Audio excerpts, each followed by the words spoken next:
My name is Pallav Deka. I'm an associate professor here in the College of Nursing at Wayne State University.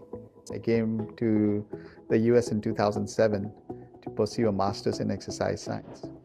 At a previous life when I was in India, I used to be a professional athlete, but it seems like life did have other plans for me. So it so happened that I got interested in nursing after I had completed my master's.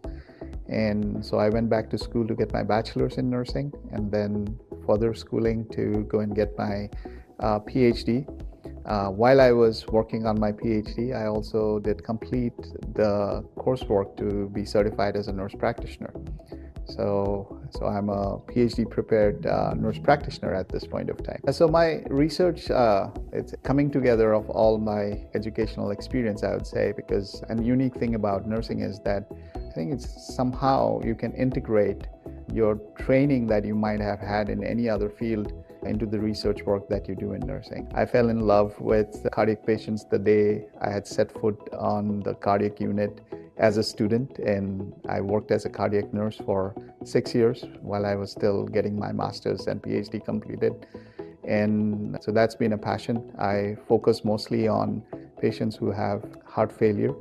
It's a complex problem. The research that I do, I focus a lot with how to use technology to help people exercise.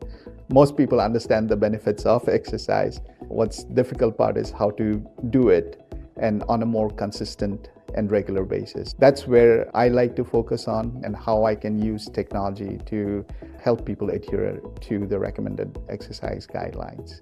One way that I'm trying to navigate this is with the use of virtual reality. The challenges of using VR in this population is that vast majority of patients who have heart failure are older adults. There is risk of falling and balance issues. So trying to find realms of using VR, but at the same time making sure that they would be safe using it too. So that's an aspect of my research that I'm trying to lean towards. The second aspect of my research is also to look at biomarkers and how biomarkers can help manage our patients' conditions. Recent couple of studies that I've completed is with the use of hair cortisol concentration to look at stress. Cortisol is a very unique biomarker of stress, and we know exercise can help with stress. So we have found that over time, cortisol levels tend to build up in the hair.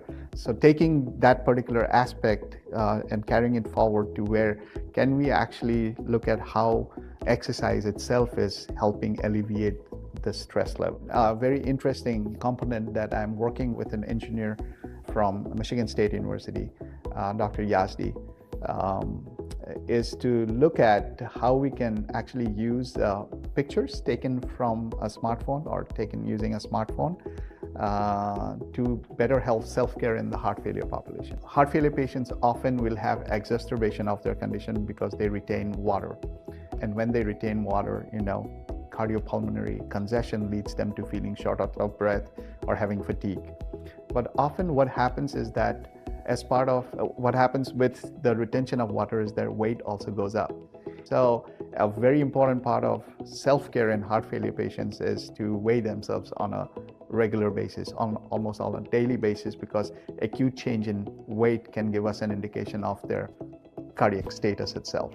But often people don't weigh themselves for a multitude of reasons. So one, they may not have a weighing scale. They may have balance issues where standing up on a weighing scale might be difficult. Me and Dr. Yazdi are working on is to develop a model, an AI model, where we can detect change in leg circumference, because if you think about it, if someone is retaining water, their leg circumference will also increase, which we call edema or swelling, right? So leg swelling will cause change in leg circumference too. So what we are working on is if you can take a picture of your leg and the AI model can actually detect the change in your leg circumference between yesterday and today.